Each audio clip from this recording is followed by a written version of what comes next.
Et le légende. Asseyez-vous, on va parler. Drake et Kendrick Lamar se bagarrent pour la première place. Ça y est, maintenant les vrais dossiers sortent. Kendrick n'est pas celui qu'on croit, un homme violent et un menteur. Drake dirige un réseau de prédateurs et cache un très lourd secret. Tous les détails de ce nouveau diss track.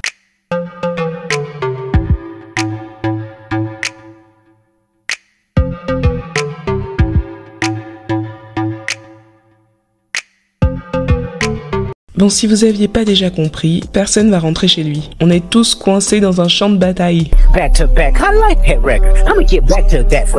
On s'est pris 3 nouveaux diss tracks dans la bouche en espace de 2 jours. Mais ça va aller, on va traverser ça ensemble. Après Euphoria, Kendrick a sorti 616 in LA. Puis Drake a répondu avec Family Matters. Puis Kendrick a direct sorti Meet the Grams. On retrouve le style de rap propre à chacun dans chaque diss. Les punchlines sont là, tout est carré. Mais à quelques exceptions près, on va changer d'approche, sinon on va pas s'en sortir. Parlons en termes de ce qu'on apprend concrètement dans chaque chanson. Dans 616 in LA, Kendrick pose les bases de la guerre psychologique. Il dit principalement que Drake doit faire attention à son entourage, car non seulement ils ne sont pas sincères avec lui et rêvent de sa chute, mais en plus il balance des informations le concernant. Si tu avais l'intelligence de la rue, alors tu aurais remarqué que ton entourage est là seulement pour se servir de toi. 100 gars à qui tu verses un salaire, et 20 d'entre eux te veulent mort, et l'un d'entre eux est justement à côté de toi. Et 2 d'entre eux en ont presque marre de ton style de vie. Ils n'ont juste pas l'audace de te le dire. Les pronostics sont ouverts pour identifier de qui il parle. À part ça, il critique aussi la façon dont Drake court sur les réseaux pour répondre. Pour Kendrick, c'est juste de la propagande pour tenter d'influencer l'opinion des gens. Sauf qu'il ne trompe plus personne. C'est fini maintenant. C'était marrant jusqu'à ce que tu commences à mettre de l'argent dans la street, puis perdre l'argent parce qu'ils sont revenus sans preuve. Je suis désolé de vivre une vie ennuyeuse, j'aime la paix, mais je suis prêt pour la guerre si le monde est prêt à te voir saigner. Kendrick accuse Drake d'avoir dépensé de l'argent pour obtenir des dossiers sur lui, mais que malheureusement pour Drake, il a rien trouvé car il y avait rien à trouver, genre Kendrick habite dans la petite maison dans la prairie apparemment. C'est ce qu'on va voir après. Par contre, je note la dernière phrase. Kendrick s'est décidé à partir à la guerre car il a senti que le public commençait à en avoir marre de Drake. Vrai ou faux? Il y avait pas de plus en plus de gens, même des fans de la première heure, qui commençaient à le voir en chelou à cause de sa nouvelle image de plus en plus gênante. Ça paraît juste un détail, mais en vérité, pour moi, c'est un des fils conducteurs de la stratégie d'attaque de Kendrick. Rappelez-vous, dans Euphoria, il dit qu'il ressent ce que la culture ressent. Il se contente pas de clasher Drake le rappeur, il clash Drake dans sa globalité pour créer un mouvement de rejet collectif, un espèce de consensus général que Drake doit être arrêté. Traduction, il veut en finir avec ce gars. Drake répond dans Family Matters et franchement, y a pas à dire, le gars se défend. Je vous ai dit, il se tient droit et il faut respecter ça. Je vous ai dit que pour moi, le clash était fini après Euphoria. Ben en fait, c'était pas vrai. Sachez que je prévois encore de retourner ma veste au moins une fois avant la fin de cette vidéo. Il a trouvé des dossiers à sortir sur Kendrick et il a trouvé le moyen de vraiment décrédibiliser son image. Mais avant de voir ça, voyons voir ce qu'il a dit sur les autres rappeurs. Oui, parce que encore une fois, c'est pas un diss track seulement pour Kendrick. Il a dit que Metro Boomin a pris la go d'un de ses potes. Comme on accuse toujours Drake de prendre les femmes des gens, il a décidé d'exposer aussi Metro Boomin. Il s'en prend encore à The Weeknd en disant que lui et son équipe font peur à personne et ils sont pas vraiment présents à Toronto. Et en ce qui concerne le vrai problème entre eux, Bella Hadid, Drake dit qu'il n'a pas couché avec elle mais qu'ils se sont juste embrassés. C'est bon à savoir. Pour ce qui est de Rick Ross, Drake l'informe des dangers de l'Ozempic, le médicament pour maigrir. Apparemment, l'un des effets secondaires, c'est la jalousie. D'ailleurs, en parlant de Rick Ross, il faut prier pour lui. Ou plutôt, il fallait prier. Maintenant, ça va. Après toute la bouche qu'il a eue sur les réseaux à faire la compétition de richesse avec Drake et à se moquer de son jet privé, figurez-vous qu'il a fait un accident avec son propre jet privé. Il va bien, vous inquiétez pas. Et le sens de l'humour de Dieu demeure inégalé. Thank you everybody for all the prayers, but I'ma tell you, we on the jet and I'm seeing the fighter jet. I see his nose, it's like Tom Cruise from Top Gun. I seen his nose, I'm seeing him in the cockpit.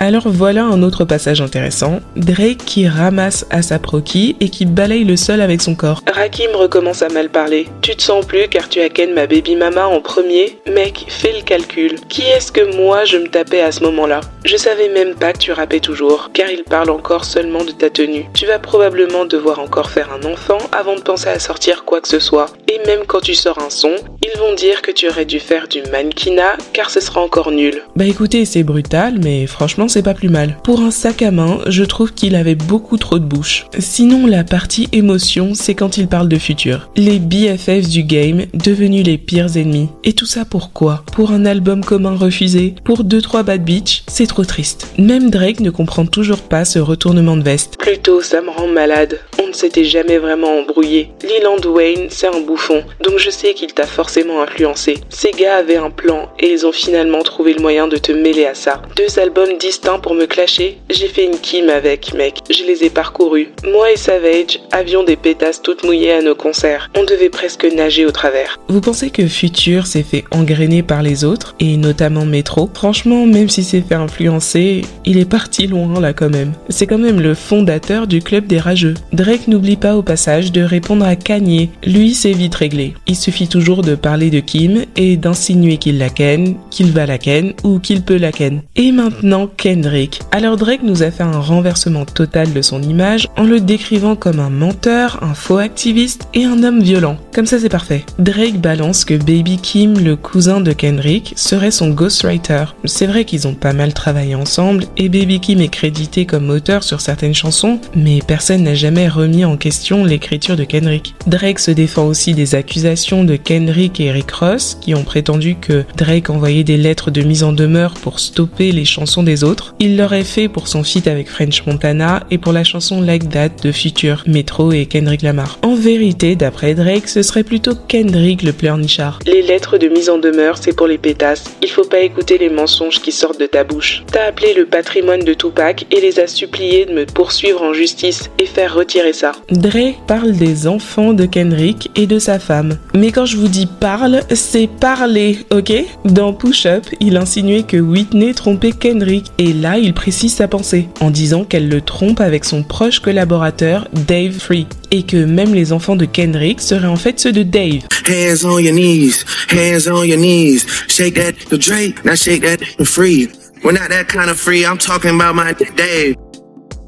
Mais de toute façon, d'après Drake, Kendrick mérite ce qui lui arrive, car son couple c'est vraiment n'importe quoi. Il est avec Whitney depuis qu'ils sont adolescents, et depuis là on l'appelle sa femme, mais en fait ils sont même pas mariés. Ça fait bientôt 10 ans qu'ils sont fiancés. Il l'a trompée, Kendrick est un charreau qui veut pas se l'avouer. Et Whitney, quand vous voyez son Insta, elle a juste l'air au fond du gouffre. L'album de Kendrick, Mr. Moral and the Big Steppers, était vraiment basé sur ses failles en tant qu'homme et comment sa famille en a souffert. Comme elle a participé à l'album, elle a fait quelques commentaires genre « Parfois le miroir est une rude critique, les choses peuvent devenir vraiment moches. Je suis fière du travail que l'on a fait individuellement et en tant que famille. Honorée de faire partie de cet album Kendrick. Merci pour ta transparence. La guérison peut commencer. » Ou alors elle écrit des pavés comme ça pour nous dire qu'elle a fait une thérapie et qu'elle commence enfin à voir le bout du tunnel. Vous voyez quand vous suivez des stars sur les réseaux et que vous vous dites « Oh là là, elle doit vraiment kiffer sa vie », bah Whitney c'est tout l'inverse. On sort de son Insta inquiet pour elle. Quand tu lèves la main sur ta meuf, est-ce que c'est de la légitime défense, vu qu'elle est plus grande que toi? Tu as le dos au mur, tu cherches des dossiers, tu devrais chercher des preuves. Pourquoi tu as déménagé à New York? Est-ce que c'est pour vivre une vie de bachelor? Tu as fait ta demande en 2015, mais tu veux pas vraiment faire d'elle ta femme. J'imagine que le mariage ne se fera pas, n'est-ce pas? Parce qu'on sait quel genre de fille tu aimes vraiment.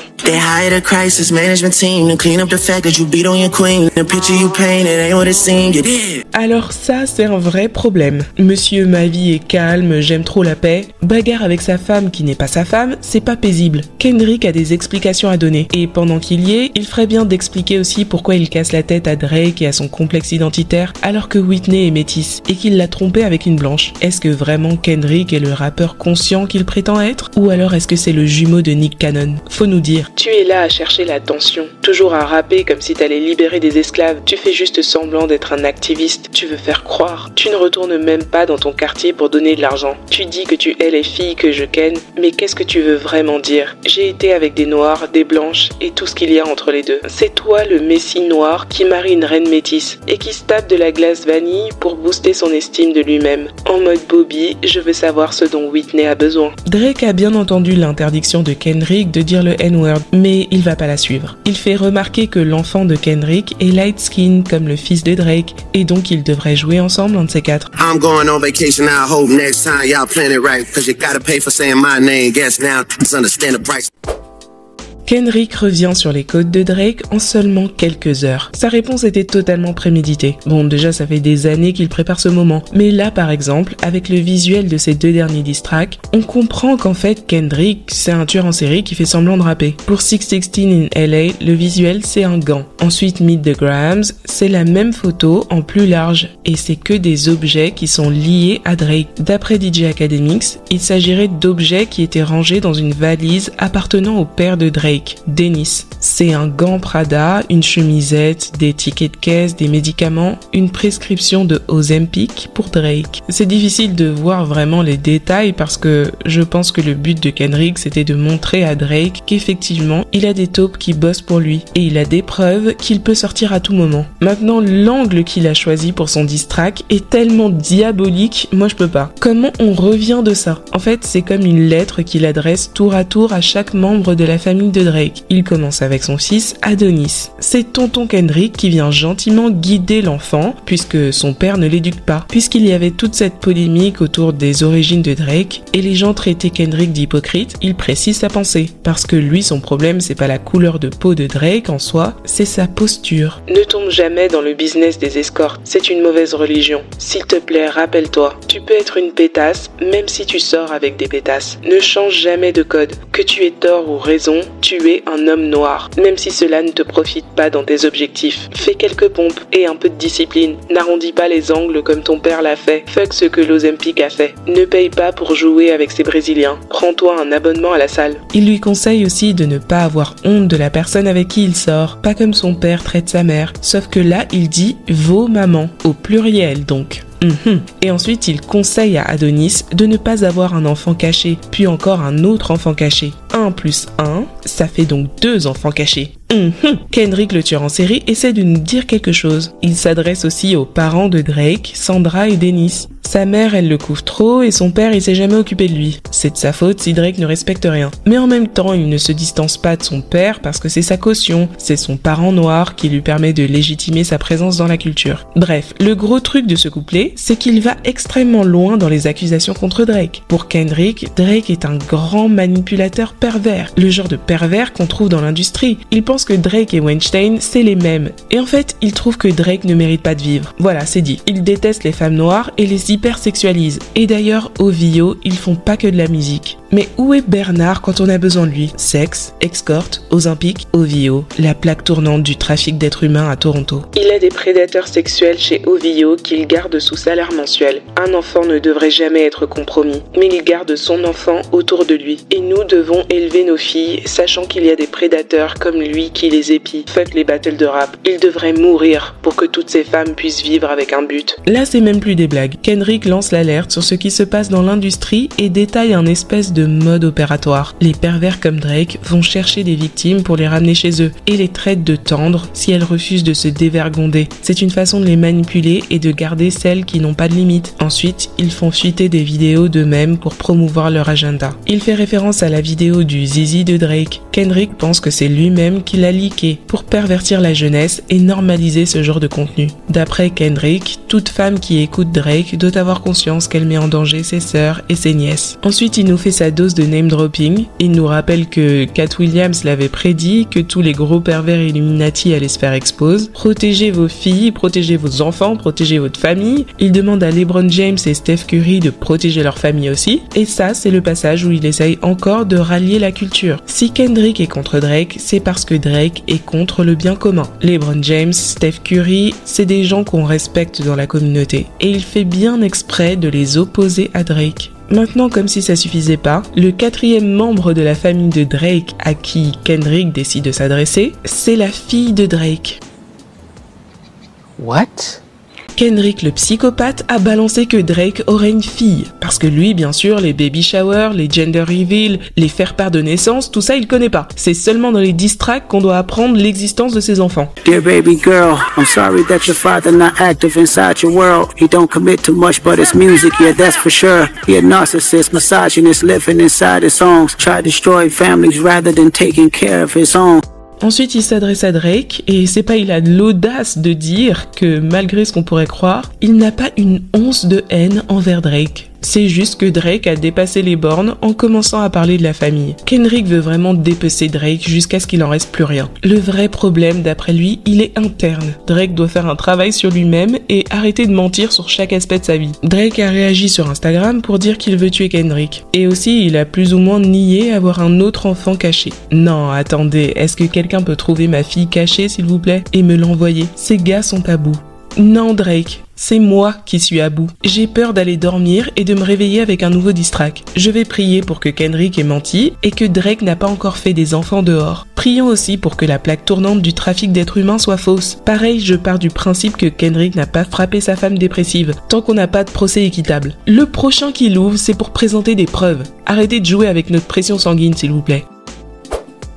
Non mais c'est pas vrai, c'est une blague. Qu'est-ce que je viens de dire? Kendrick a sorti cette nuit un nouveau diss track, Not Like Us. Il continue de surfer sur la tête de Drake et il enfonce le clou par rapport aux accusations de réseau de prédateurs sexuels. Je sais pas si on peut appeler ça des preuves, mais il donne des exemples. Chubbs, le chef de la sécurité de Drake, Party Next Door, l'un des artistes de Drake signé chez OVO, Baka, un garde du corps de Drake.